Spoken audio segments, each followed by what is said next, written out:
Thank you all very much. Derek, thank you for doing such a great job in putting this together. All of you, you're doing a great job as a unit, and I greatly appreciate it very much. And then I was, particularly pleased to walk in and see all these buttons. Thank you, Libby. Appreciate that. This is just, you all have truly done some great work here in the last year or so, and reorganized your committee. And wow, what a great job. So thank you all for that. I will tell you on the postcards, they do work, and it's getting late. If you don't get them out probably by Friday, maybe Saturday, but certainly if you got them out Friday, they will get there Monday at the latest, and that's probably the right thing to do. And I will go even simpler. Travis might not agree. If you don't have time to write anything on there but vote, the front of the card shows Romney and his wife, so they'll get the message. If you don't have time other than vote your friend, and sign your name to it, the message gets across, and he's right, they do get read. This is what we call our Every Last Vote tour. We're trying to make sure that we go around the district and hit every jurisdiction in the district at least once. We are going to make it to a couple of them more than once. Things are always changing. The weather this morning, I have to tell you, I'm really surprised and pleased at how many of you came out on this blustery cold day. This is fantastic.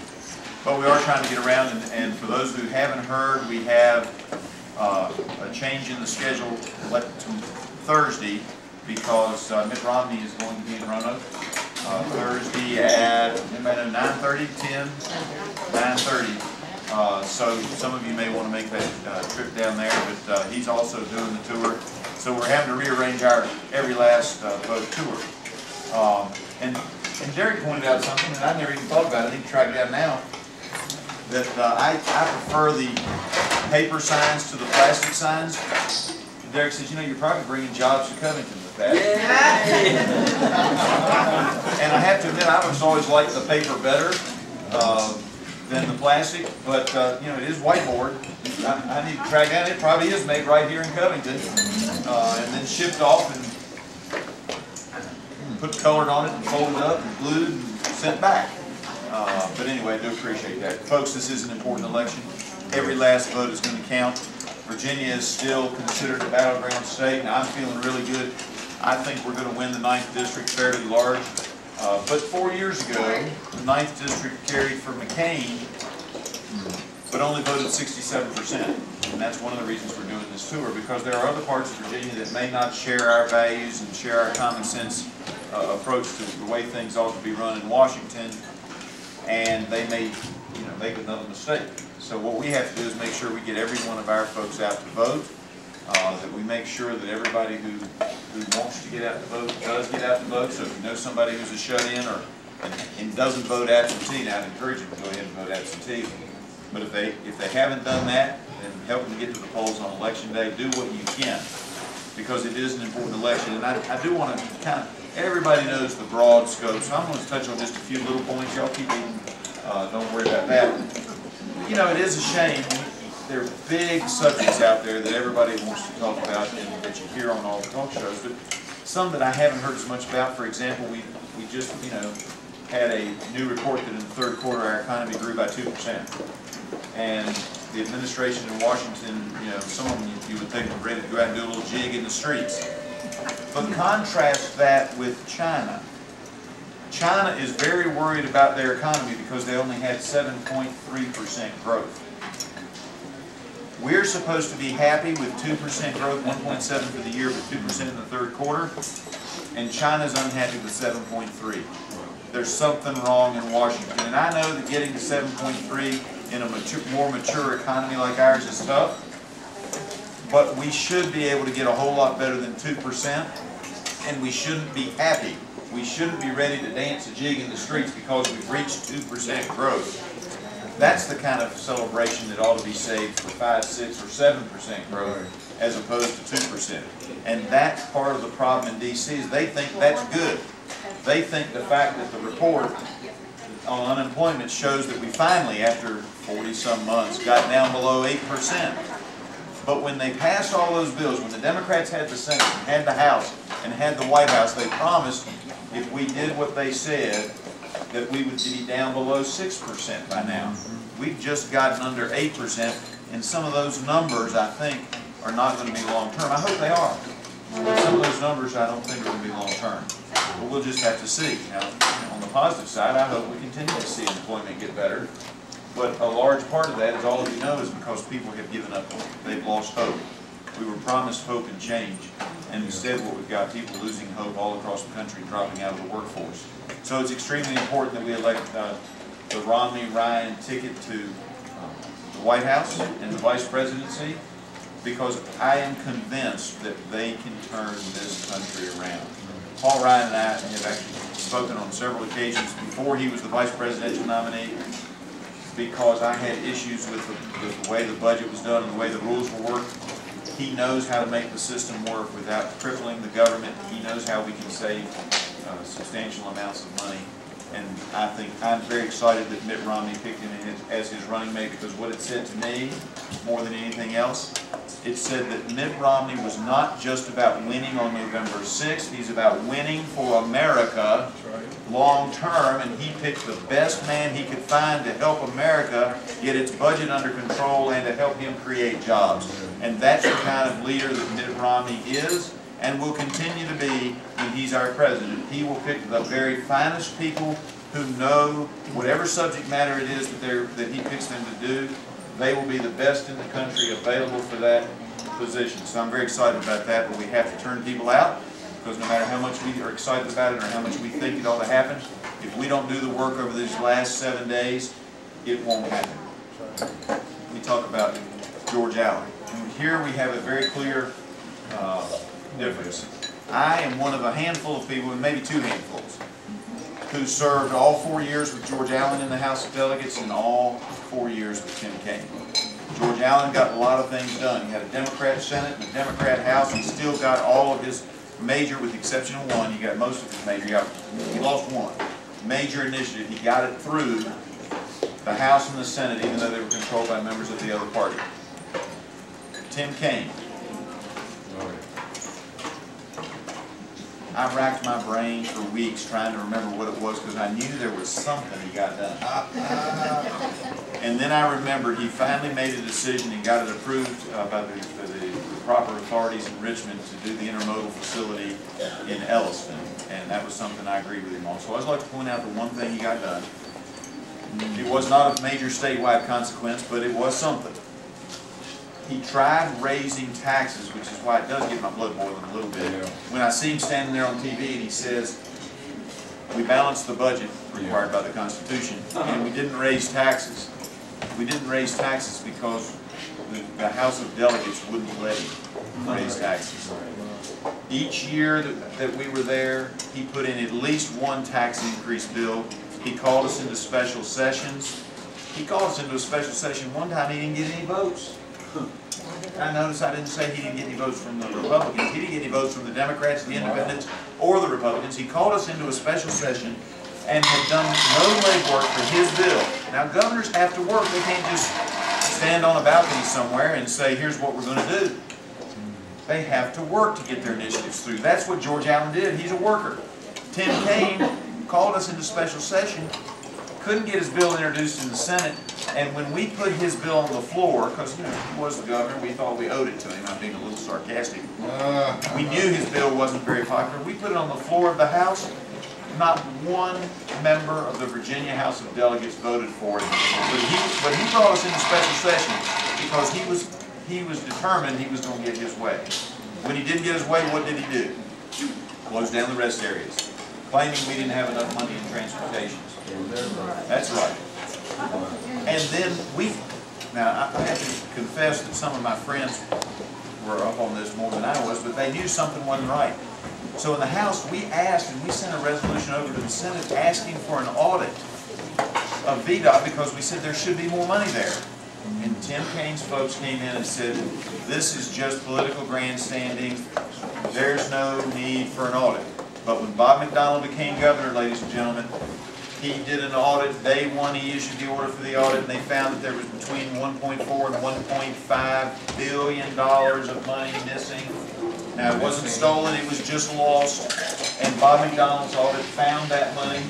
Now, I haven't read the report to see whether they found it in the couch cushions or stuck in some filing cabinet somewhere, But the money was there. Nobody stole it, but the administration of Tim Kaine did not know the money was there. And folks, let me put this into the real world for you. That money represents almost 9% of the entire transportation dollars during the 4 years of Tim Kaine's administration for the Commonwealth of Virginia. They misplaced nearly 9% of the total money. Not just 1 year, the total money available to Tim Kaine during his administration. Folks, as you know as well as I do, we have plenty of people in Washington right now who can misspend your money or lose your money. We don't need to send somebody to Washington who's an expert and has already proven that they're a Class A PhD in losing taxpayer dollars.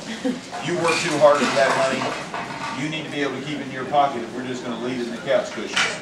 So folks, I've got to tell you, I talked to George Allen the other day on the phone, and I told him, I said, look, I am really looking forward to walking down the hall in the Capitol and meeting with somebody who I know will look out for Virginia interests in Washington, who will look out for the Alleghany Highlands, who will work hard for all of Southwest Virginia and all of Virginia in the Senate. So when you talk to your friends, these are some factoids that you may not always hear, that maybe you can talk to them if they're not hardcore Democrats and say, look, one governor got abolition of rural welfare reform, juvenile justice reform, education reform through, even though he had a legislature of the other party, and the other one lost 9% of your taxpayer transportation dollars, and he did get an intermodal facility that it got approved. It got held up in the courts, but he did get that approved.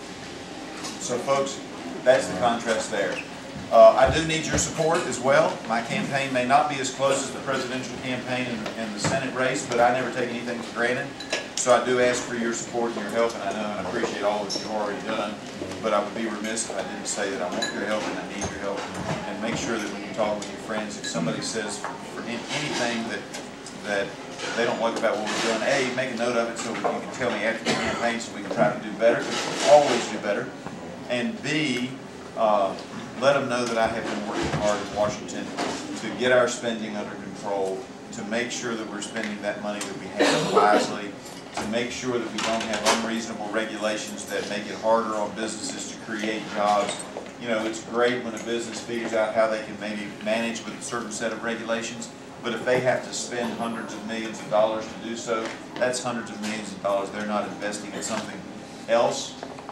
Instead of making Washington regulators happy, they could have been spending that money hopefully investing in creating new jobs in the United States of America. So even when the regulations can be complied with, if there's not much benefit on the other side of the equation, if it's not a good balance, we need to take a look at those regulations very, very carefully. I've been fighting a lot of unreasonable regulations. We are losing jobs in other parts of the 9th District daily because of regulations that are putting the coal industry under. And that affects all of us because our electric rates go up, our jobs go down. I've got people as far from the coal fields as Patrick County and Martinsville who earn part of their income because they have investments in coal or they have equipment that they rent out to the coal companies that they now cannot do, that they can't use because they are literally, it is going to be, if this administration is re-elected, and we continue to have Lisa Jackson as the head of the EPA and these regulations continue to come out like they have the last 4 years, we are going to see a major depression in Southwest Virginia. It may not be a major depression here in the Alleghany Highlands, but you will see a diminution in the amount of work being done because it affects all of us, not just in this region, and that's what's so hard sometimes to convince people about, but all across the United States when we have regulations like this. I know I've probably talked too long, but if anybody wants to ask me about cement production and how we're chasing all that, or a big chunk of that off to Mexico and China, see me afterwards, I'll be glad to fill you in. Now let's talk about the tour, and the real reason for the tour now that I've finished pontificating on all that other stuff. We do need to get every last vote out. And the way you do that is you do the postcards, you take whatever material you have that's left in the headquarters, and if you have the time, and everybody's got different talents and different time and different abilities, but whatever it is, whether it's filling out the postcards and getting them in the mail, or taking the literature that you have for George Allen and Mitt Romney and myself, or any combination thereof that you have left over, doesn't do us any good next Wednesday. do a lip drop if you have the opportunity, or take it someplace where you know that you can hand out 10 pieces. It doesn't have to be 1,000 pieces. Sometimes we cripple people because we say we want you to get this 1,000 pieces out. Well, nobody can do it, so then you get 0 out. If it's just 10 houses in your neighborhood that you can do a lip drop at, do that. If it's just 10 postcards that you can do that. But let's get as much of this material out as we can, because I'm convinced that the 9th District of Virginia, in combination with the 6th and the 5th, will make the election in Virginia. The 5th, the 6th, and the 9th. If we turn out, we win this state for Mitt Romney and George Allen. We win this state for Mitt Romney, I believe we win the presidency. We got to have help from some other states, but I can't do anything in Ohio. I can only do it here. Right. If we win for George Allen, we take Harry Reid and we send him to minority status. And bills like my very reasonable Boiler Mac bill that had 40 Democrats who signed on to it in the House, or who voted for it in the House, and we have 52 votes in the current Senate, so that means we've got Democrat votes over there, but we can't get it to the floor because of Harry Reid. George Allen makes sure that we get those votes on the floor. We sent 30 bills, not just my Boiler Mac bill, but 30 bills over there that would help create jobs in America, and all but one of them are still sitting in Harry Reid's back pocket. We elect George Allen, we change that, we change that for America, and that's an important thing. You know, this year is not about Republican, it's not about Democrat, it's about America. And that's what we have to look at, and the team that we have put together this year will make America a better place. So I pledge to you that I will work until 7 o'clock on Election Day. I ask you to do the same. Every spare minute, every spare 10 minutes you have, if you can do something, that would be appreciated. And I always like to tell this story because it's a true story, and it's one of the things that shaped my campaign persona, I guess. What makes me work so hard is I remember this story. It's probably the best way to put it. The year was 1985. We had bad weather in this area back in 1985, and in Salem, we had just gone through the flood of '85 on the Monday before the election. And I was working East Salem Elementary School. It was my duty to stay there at that post, and I was working it on the chart. I was scheduled till 7 o'clock that night. It's been a slow turnout. Obviously, the weather the day before had affected us. There's literally a trailer sitting in Masons Creek right next to East Salem Elementary School.